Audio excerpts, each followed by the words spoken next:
Good afternoon, everyone. A very warm greetings to each and every one of you. Welcome to the book review part 11. And today we will discuss about the Spike book, The Virus versus the People, the Inside Story. I'm Galuh Purwanti, the Master of Ceremony on this event. On behalf of the organizing committee, we extend our appreciation for your presence today. Ladies and gentlemen, now we are moved to the webinar agenda. This presentation will be delivered by the speaker, Sir Jeremy James Farrar, about the Spike book, The Virus versus the People, the Inside Order of the British Empire, Fellows of the Royal College of Physicians, Fellowship of the Royal Society, Fellowship of the Academy of Medical Science, British medical researcher and Director of the Wellcome Trust since 2013.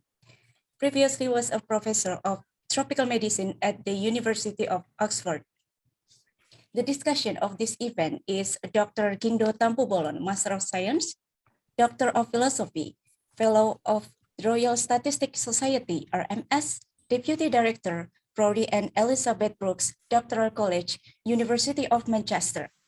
And also, this agenda will be guided by Dr. Riris Andono Ahmad, Master of Public Health, Doctor of Philosophy, Director of Center of Tropical Medicine in Gajah Mada University.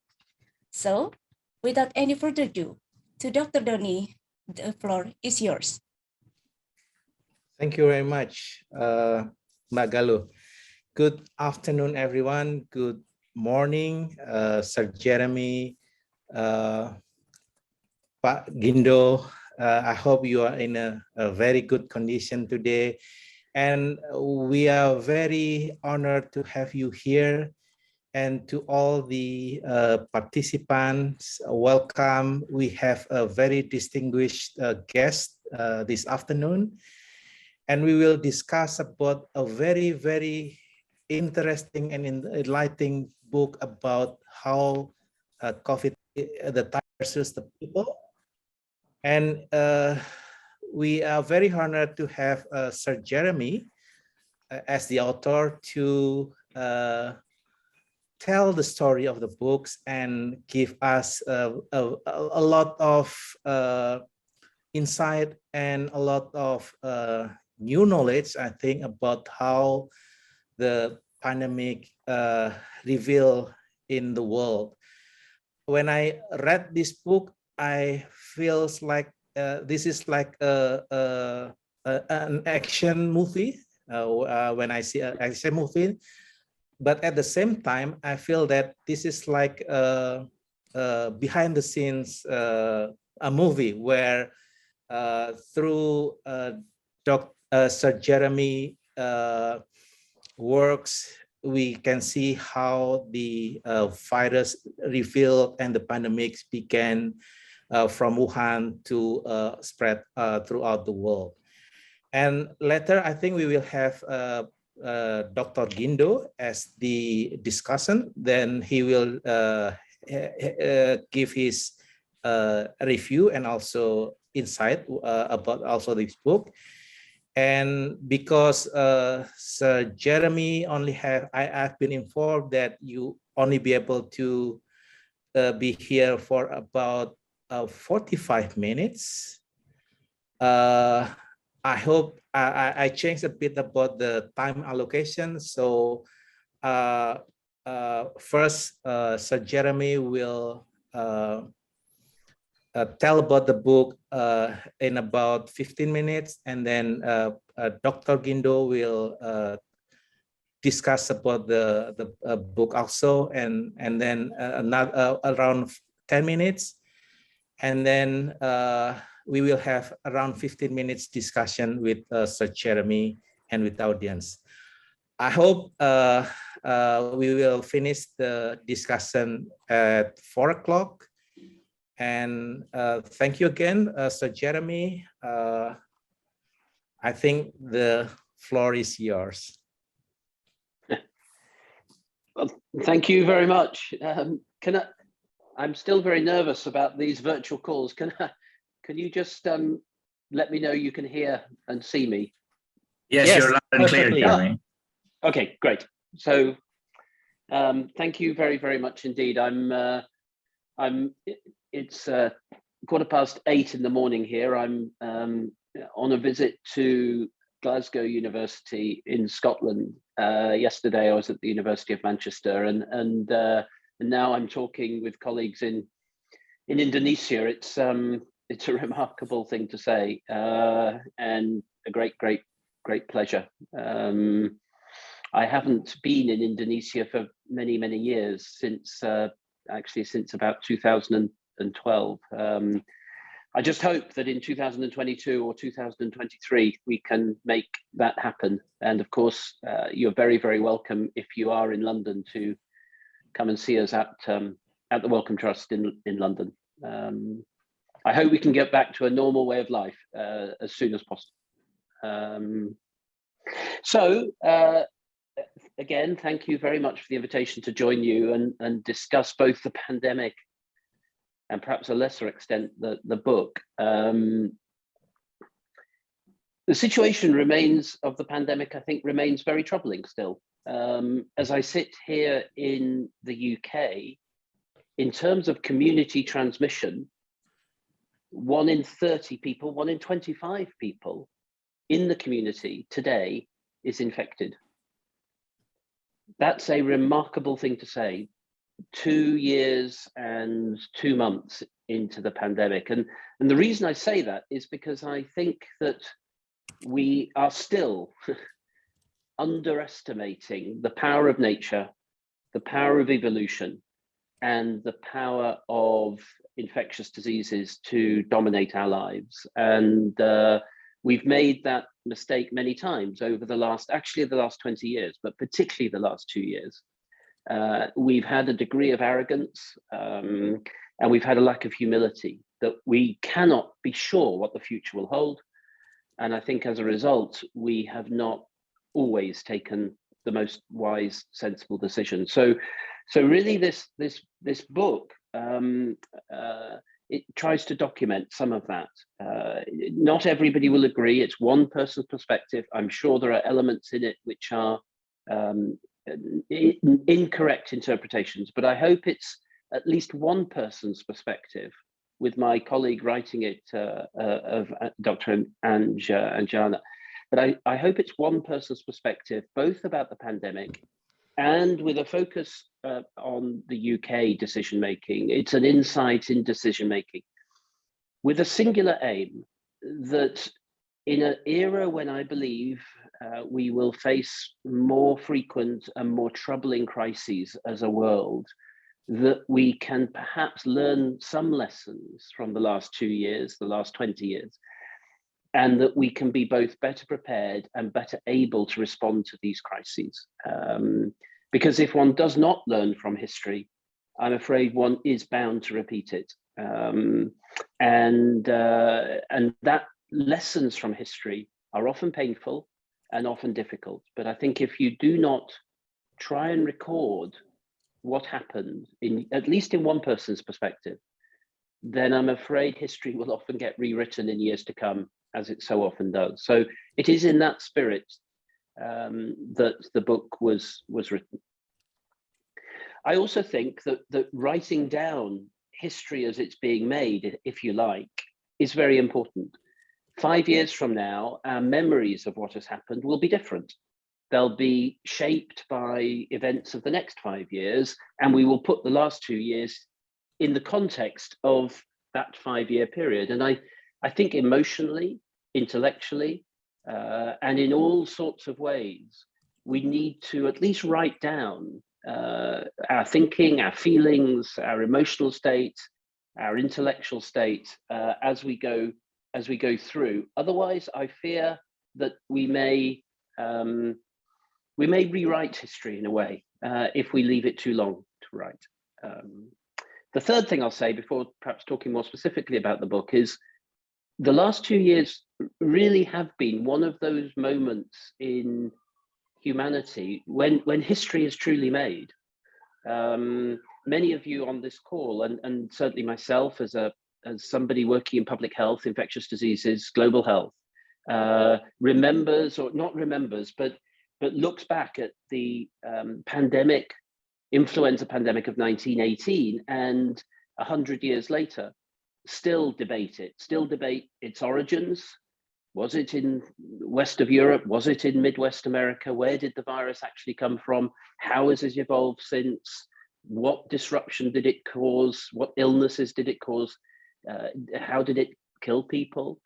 What happened to immunity after people were infected? What happened in the subsequent years? How did it disrupt society? How did it disrupt people's daily lives? What did people do to reduce its impact? Those are all questions which remain debated today of an event that was 100 years ago. And it will be true of this pandemic as well. I believe that in 100 years, when I suspect none of us will be here, there will be people debating this pandemic, of decisions that were made, of warnings that were ignored, of science. And of course, science will have moved on in 100 years, and we will know far more than we do today. But it will be one of those moments that we live through when epoch moments of history are created. And when I look back, I read history books of 1918. Although I appreciate the horror of 1918, that probably 20 to 30 million people in the world died in 1918 of influenza, when the world's population was 2.7 billion people. When I read those history books, though, I have a sense of a sort of almost romantic notion of living through the influenza pandemic, of people working together. And you forget the horrors. The truth is that when you do live through, as history is made, it's always painful. People lose loved ones. We all have people we know that were ill. We know how education and economics and jobs and opportunities have been limited through the pandemic. And as I say, far, far too many people have lost their lives. Probably, I think, the best accurate so far of the loss of life during the pandemic of COVID is somewhere between 16 and 20 million people already have died of COVID-19 over the last 2 years. That's a staggering thing to say in the context of the 21st century. So that was the spirit of writing the book. It tries to document, with all its flaws and all my own flaws, it tries to document an honest and transparent account of what happened from the very early days of the 31st of December 2019, when I first became aware of an unusual cluster of severe pneumonia cases in Wuhan in China, all the way through to actually with a recent release of the paperback this week, events of the last few months. But the original book released last year goes up to the first 18 months or so of the epidemic. It is a book for a general audience. It is not. It does not try to be a scientific book. I'm not a virologist, so the information about the basic science is at my level, or it's aimed not at a scientific audience. It's not a textbook. It is more a personal and at times emotional account of what at least one person was going through. And then before I hand back to for a discussion, I'd just like to frame where I think the pandemic is. I think I lived in Southeast Asia. I lived in Vietnam for 18 years between 1995 and 2013, and worked with many colleagues in Indonesia during that time, in Jakarta and Yogyakarta and Makassar and many other parts of Indonesia. I believe that over that 20-year period, 1999 to 2019, the world was given many, many warnings that because of the nature of the way we live, that epidemics and pandemics were going to become more frequent and more complex. We had H5N1, which Indonesia suffered from. We had SARS-1. We had the Middle East Respiratory Syndrome. We had Ebola, that was a very different outbreak in 2014. We had Zika. We, of course, had the spread of dengue to new communities. And we had H1N1 in 2009. And that doesn't include all of them by any means. And I think the essence of all of that is that we live in a period that, because of ecological change in land use, environment change, climate change, and of course, the world lives in very different ways in huge cities now of 10, 20, 30 million people, which can be amplifying places. We've changed the nature of the interaction between animals and humans. And of course, almost all, if not all, emerging infections come from the animal sector across into humans. And then, of course, we travel around the world, or it did before COVID, in 12 or 24 hours. And so therefore, an infection can spread globally. Those are all features: land use, climate, urbanization, trade and travel, animal, human health. Those are all features that we will live in throughout this century. And I think those are the key drivers. And in essence, COVID or SARS-1 or bird flu or MERS, these are symptoms of a deeper, wider set of drivers. And if we just address the symptom without trying to impact on the drivers, then I'm afraid we will face more frequent and more complex pandemics. The second thing I'd say is that when you have an event such as this, there are four circles that it impacts on. There is the direct health consequences that you will all have felt in Indonesia and may still well be feeling. We've certainly felt here in the UK with people needing hospital care, the direct health consequences. But there is then a second circle, which is the indirect consequences: people with cancer, diabetes, people who need surgery, childhood vaccinations, maternal health, mental health. None of these health services in any country has been able to deliver its services as well as it would like to do. So the indirect health consequences are very significant, with many people not being able to get cancer care or having surgery postponed. And then the third circle is the economic disruption, disruption to education, to trade, to countries' debt levels, to inflation indeed. So there is a third circle of economics, which can be even more disruptive, particularly in low and middle income countries and in vulnerable populations. So the third circle is actually perhaps an even longer lasting disruption than the direct health consequences themselves. And then the fourth circle, I would say, are geopolitics. The tensions between East and West, and increasingly North and South, because and driven by the pandemic and the resulting scar on humanity of the inequitable access to vaccines and treatment and oxygen and personal protective equipment and therapeutics, is a stain on humanity. And I think that vaccine inequity will drive increasing fragmentation and tensions at a global level between countries, because when the world was affected by something all at the same time, and many politicians talked about with phrases like, "we're all in this together," the truth is, in 2021 in particular, vaccine inequity was an awful outcome. And as a result, I think we've increased fragmentation and we've increased tensions between and within countries because of that inequitable access to the benefits of science. So what we're bringing all of that together, I think that the issue is that pandemics are far more than just about the virus that causes them. They're about the origins of the virus. They're about our changing world. They're about the changing world we live in. When you have something as disruptive as this, whether it's influenza in 1918 or COVID in 2020, or indeed the plague of the Middle Ages, they will disrupt far more than just the health sector. They'll have an impact across the whole of society.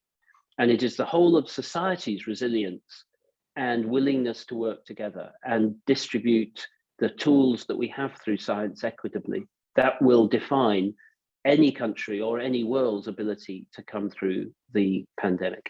And then the last thing I'll say is, I think the other lesson I've learned is that, and this is from a UK perspective, I'd be very interested in perspective from Indonesia.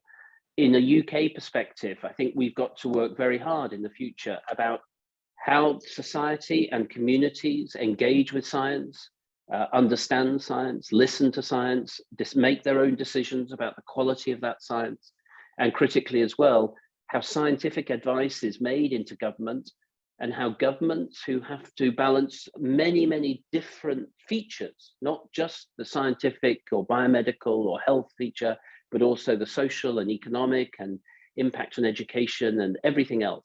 How do governments use advice? Who do they listen to? How do they listen? How can they take on complex scientific ideas and concepts like virology or evolution when they may not come from those backgrounds? How do you build a resilient and robust and sustainable scientific advice into government, which is trusted, which is honest, which is transparent, and which informs the decisions of policymakers without scientists making those decisions themselves? That's a complex interaction. I think it's a tension that exists probably in every country, certainly in the UK. And I think we have to think forward for the future, given that we will face more of these sorts of crises. How do we ensure that society and community can trust science? And how can we ensure that politicians and policymakers can use evidence and data and science in the best way to make the best decisions for their citizens?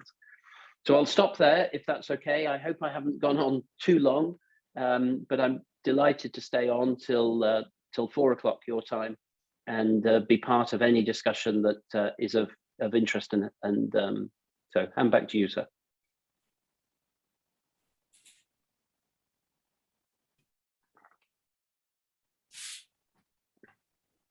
Thank you, Sir Jeremy. I think it has a very rich knowledge from where the pandemic started, the impact on the global life, be it in health, in economy, in politics, and also you really rightly said the inequity and also the resilience of the community will influence how can we deal and control the pandemic. And I think we will have a lot of discussion in this. And it's rightly 15 minutes, sir, so thank you. And I will ask Dr. Gindo to give his comment on this for around 10 minutes. The floor is yours, Doctor. Thank you very much. I am very pleased to be here. I hope you can all hear me. Yeah? Okay. So like I said, I'm very pleased to be here, not least because I still got my copy of the book. I don't know whether you can see. I have trouble seeing it myself. So I remember buying it on the 27th of January. I still have my receipt here from Waterstones, just before it closes at 9:16 in the evening. And I arrived at home at 9:30 and I finished it at 1:50 in the morning. And I sent a text straight away to the host of this proceeding, Professor Laksono, and said, "This is exciting. You guys should read this." And so kindly, Professor Laksono put this together, and it's very kind of you, Jeremy, to share with us. And I think I have 1 or 2 slides, but I'm not going to show it. I just pick up what you raised, Jeremy, here, and it resonates with what we have been doing. When I say we, myself and Laksono and the team at Gajah Mada over the last, I remember precisely from 1st of March 2020. So this resonates with your point earlier about writing history as it happens. And just before we came on air, I shared with the host of this Zoom meeting the text WhatsApp message that I shared with Professor Laksono on the 1st of March 2020, warning Indonesia about the impending doom. And just a bit of history, on the 2nd of March 2020, the president came on television and said, Indonesia has 1 case in Depok. I also had the chance to look back at what I wrote on that 1st of March, that fateful day. And the first thing I said there is something that you also elaborate a lot on in your last chapter and also in the last 2 minutes of your talk today, namely data, evidence, science, and policy. That's the first thing I remember, and the host still has a copy of that WhatsApp message. Data, evidence, science into policy. The importance of open and transparent data. Obviously, it was ignored. And the second thing that I think you emphasized in that book, and I just want to repeat that again, because it's still being ignored. How do we make science capacity inform policy making? Certainly not like what Indonesia is doing today, having a cosmetic surgery specialist informing the heart of COVID policy. You need a little bit more than that, I think.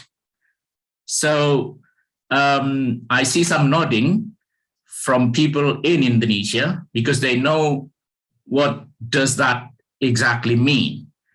But the point being, we need some epidemiologists, we need some virologists, with all due respect, maybe not cosmetic specialists. I think it's very important, partly because what Jeremy has been saying all along, this is not going to go away. The way we live now, the way we use and exploit the environment, the way we travel so easily across the globe, Vietnam, Manchester, Glasgow, Jakarta, this is not going to go away. So science capacity at the heart of government is very important to be thought through. And my last point, because I promised to be brief to allow colleagues from Indonesia to directly talk to a knighted scientist, Sir Jeremy, my last point is just to emphasize by repeating and bringing it to the level of Indonesia, the point that you mentioned, the penultimate point that you mentioned about vaccine inequity across countries. I remember exactly in this forum, 9th of December, 2020, I warned Indonesia and this forum that vaccine inequity within Indonesia is going to happen. So Indonesia will distribute vaccine unfairly. And I make the comparison between people in Borneo, Malaysia, the Dayak people in Borneo, and people in Kalimantan, the Dayak people in Kalimantan.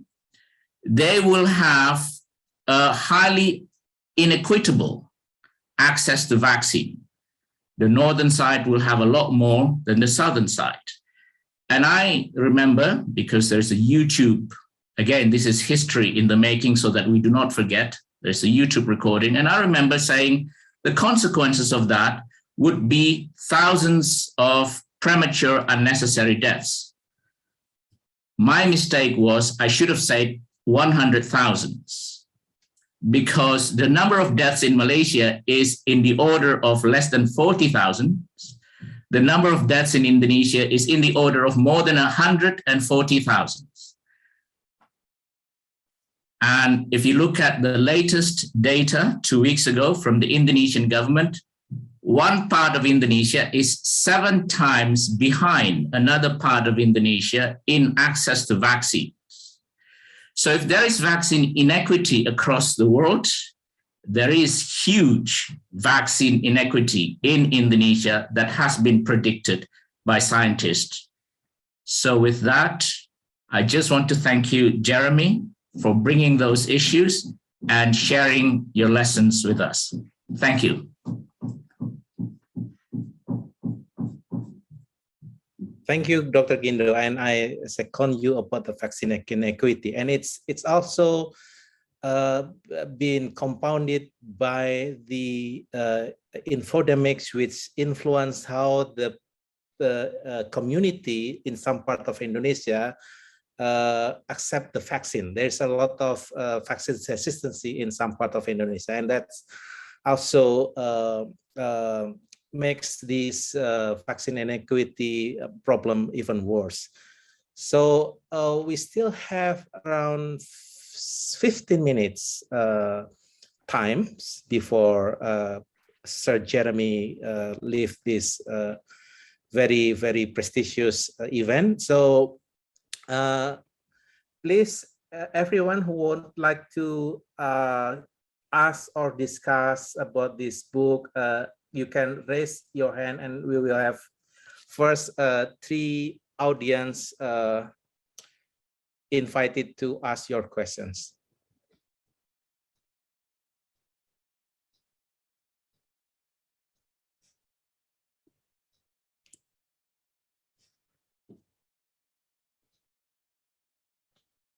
No one? So could I just come in? Please, sir. With a comment. I appreciate it's never easy to ask questions on these formats, but just picking up on those comments, I think another lesson I've learned is whether it's mistrust, malinformation, policy decision making, health systems, if you try and establish trust in a crisis, you'll always fail. If you try and build hospitals in a crisis, you'll be too slow. You won't. It's all about people. If you try and create a scientific evidence and advice into government in a crisis, you'll fail. What's absolutely critical in learning the lessons is we think, how can we put health capacity? How can we build trust within our communities? How can we ensure that scientific advice is listened to within government and better decisions made before a crisis? And then you will have that during a crisis that you can improve on and build on and learn from and change. But if you don't have it before a crisis hits, you will, I think, always struggle to develop trust, communication, scientific advice, politicians who can listen to advice. So biggest lesson I've learned again and again over the last 20 years is we must work on those things, not just in a crisis, but all of the time. Vaccine hesitancy comes from years of mistrust, not just the crisis. Thank you, sir. Ada komentar kalau Bapak, sorry, I'm speaking in Indonesia so that if somebody who hesitate to speak in English can voice their comments. Bapak Ibu sekalian, apakah ada yang ingin bertanya? Jadi secara umum tadi kita bisa mendengarkan bahwa isu tentang pandemi itu bukan hanya isu kesehatan, ada beberapa dampak dari pandemi. Yang paling utama, yang pertama adalah di kesehatan, baik langsung maupun tidak langsung, tetapi juga kemudian ada dampak sosial ekonominya, dan pada akhirnya akan masuk ke ranah politik ketika kemudian berbagai macam terjadinya inequity akibat kemampuan masing-masing negara atau antar daerah itu menyebabkan situasi bertambah parah. Apakah ada komentar atau pertanyaan? I think everybody being too polite. Yeah, I just like to. Oh, sorry. Go ahead. Okay, silakan, Mas. Yeah, I'm Dimas Sumer. I'm a student from Universitas Gadjah Mada. My basic is a nurse, but currently I'm pursuing my health informatics at Karolinska Institute of Sweden. But my question is about inequity, because we do understand that the Western countries, they have like some kind like a closed circle, whether you can travel all around Europe without performing tests earlier, but no, most of the restriction and limitation is lifted. But however, we found that the Western countries, yes, we do understand that those countries are limiting the infection rate by performing mandatory testing from people that originally from the low and middle income countries. Is it also called inequity or discrimination, or is acceptable within the whole world population. Do you have any comment on that? Yeah, shall I answer or Sure. Okay. Yes. So I do regard that as discrimination and equity. The UK at the moment has very, very good data, but it probably also has some of the highest rates of transmission in the world at the moment. 1 in 25 people walking on the streets today in the UK is infected. That's incredible. And frankly, it's been like that for months now. That's a government decision. There are many other parts of the world where the infection rates are very much lower. The risks are here. So to limit access here, it makes no sense. It's not logical. And I do believe that actually from December 2019 and the January of 2020 through to today, I'm afraid to say that countries, individuals, societies, communities have, as they often do in a crisis, become very insular. They've been fearful of people, I hate to say this, but people who do not look like them or come from somewhere else. This was true during plague in the Middle Ages. It was true in influenza in 1918, and it's been true in COVID. There was discrimination and, frankly, racism against Chinese scientists in January 2020, when the warnings and advice published in the Lancet on the 20th of January were not heeded. And people said, even people positions of power and influence in the UK said, well, that's China, that's not the UK. So I'm afraid that when you put a pressure on a system, I'm afraid many of the inequalities, the discrimination, the frank racism becomes more obvious within and between our societies. And I think that is something we must all reflect on as we take the lessons. And your example of traveling around Europe and limiting access depending on where you come from is an example of that. Yep, thank you. Thank you. And Pak Gindo, you want to add something on that? No, not on that one. I just want to give everybody a chance. If no one speaks, then I have a question. I will also have a question to Prof. Jeremy. I think you will have the first time.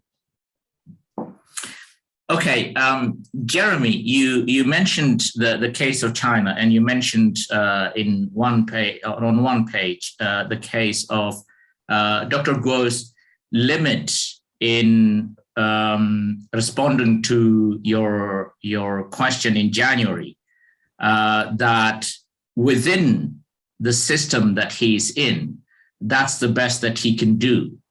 The background, of course, China knew by the end of December, but within the system that Dr. Guo is working on, that probably is not supposed to be shared beyond. Now, my question is this: how should we design a system that will allow country to be incentivized when they can see incidents has global potential? Yeah, this is a critical question. And of course, actually, when living in Vietnam 2004 and working closely with Indonesia in 2004 around H5N1 bird flu, this was an issue then. Actually, it was that issue, which frankly was phrased at that time in the question, why should we share our viruses and sequences of H5N1 if you'll just sell us back a vaccine we can't afford? And honestly, the world has never answered that question. And as we see vaccine inequity with, in the UK, 90% vaccine coverage, and in many parts, particularly of Africa, rates of 10 or 12%, we can see that that question of 2004 has never really been answered. Now, there have been changes made. The International Health Regulations makes a responsibility to every country to report issues of global significance within a time frame. That is something that effectively every country has signed up to and should honor. But unless we change the way we approach countries who then do that, and we incentivize it rather than providing disincentives and barriers and blame, then frankly, I don't think we're going to improve the situation. So when the Omicron variant came up in South Africa in November of 2021, there was a lot of blame attached to South Africa. Flights were stopped, trade was stopped, people were discriminated against. South Africa, it was called the South African strain. I even had social media and email comments asking whether the South African Omicron strain had been engineered and was a lab leak. I mean, you know, unless we change disincentives and blame to incentives and encouragement, I don't think we'll get to the change. Second thing I'll say, sorry to have a second answer, but I also think we need to appreciate it asked you a question. In Jakarta, a city of what, 10, 20 million people, you have 5 people with a respiratory infection in one hospital. You have 3 people in Litbangkes hospital. You have 2 people, children, in the pediatric hospital. You have 5 people in a private hospital in Jakarta. Would Jakarta be able to add all of those things together and say we've got an epidemic growing here? We wouldn't in London. I don't know in Jakarta. So I have some sympathy, actually, for the fact that, yes, I think China knew there was a cluster of infections and knew there was human transmission by certainly the 1st or 2nd week of January. But by the 20th of January, they had declared publicly by publishing in the Lancet and making it freely available to the World Health Organization that there was human-to-human transmission, asymptomatic transmission, and the full spectrum of clinical syndrome in the public domain by the 20th of January, 2020.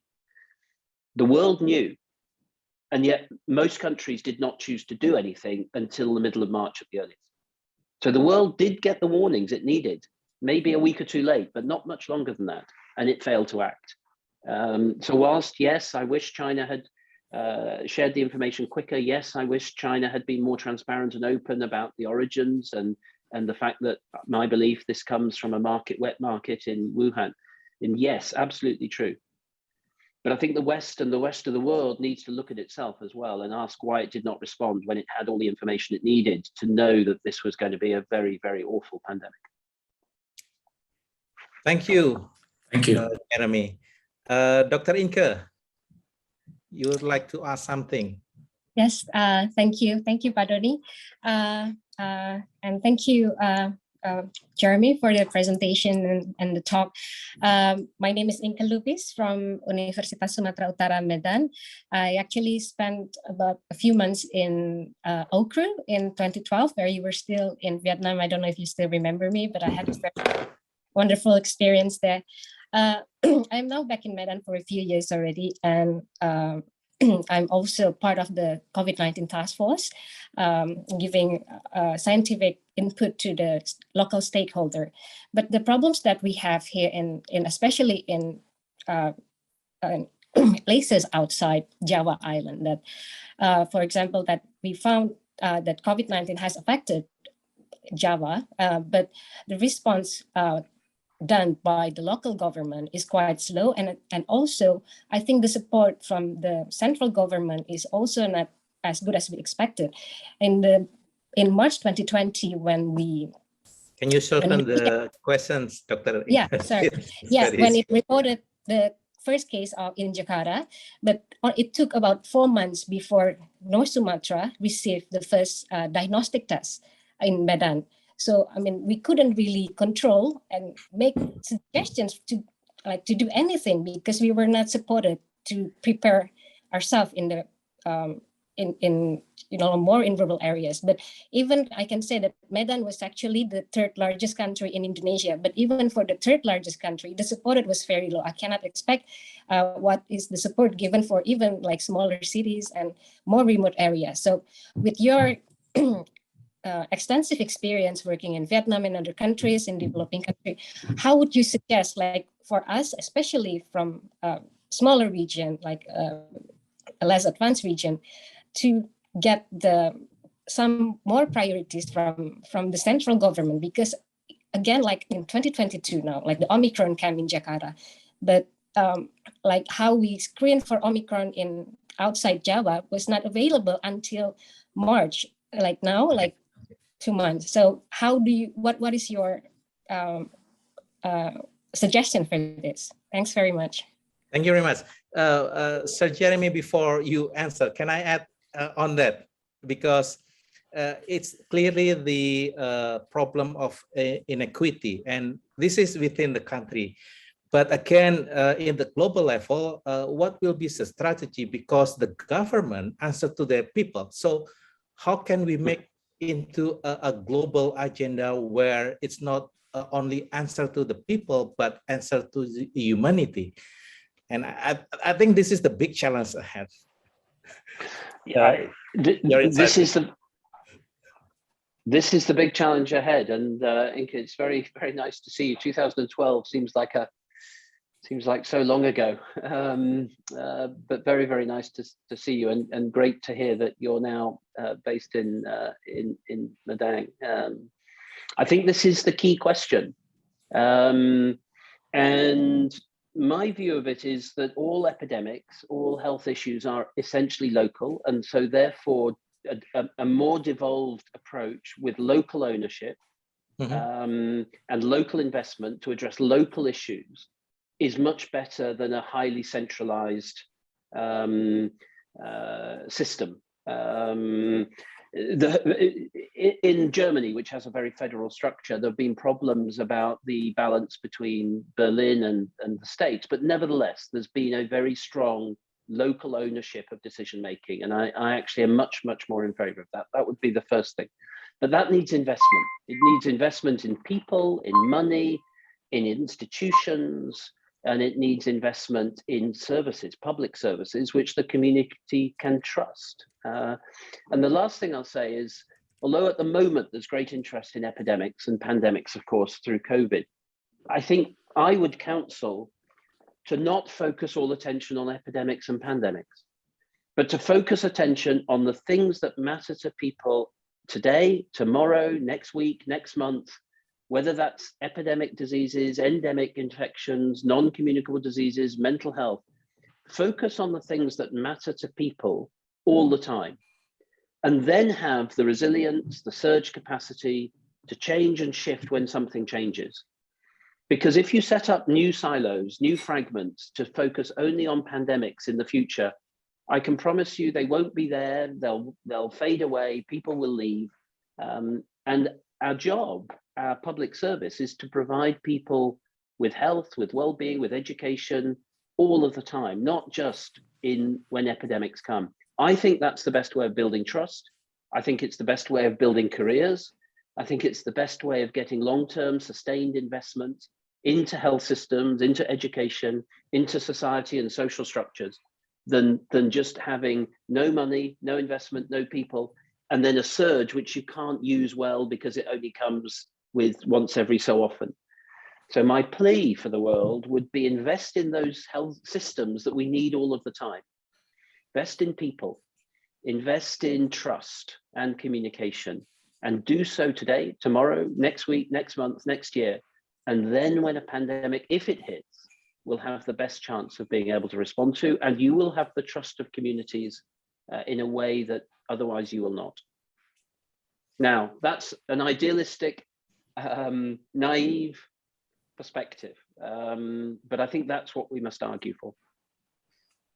Thank you, Sir Jeremy. I think that's the take-home message that we will have today, that we have to invest in health system, we have to invest in people, we have invest in trust and also communication, when we need to invest it continuously, consistently. So hopefully this will help us to adapt and also manage the next pandemic, because it's not the question of whether there is a new pandemic, but it's question when we will have the new pandemic.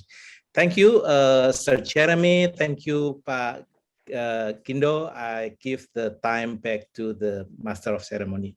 It's been a pleasure to discuss with you. Thank you very, very much. It's very nice to see old colleagues, or young colleagues, but from some time ago.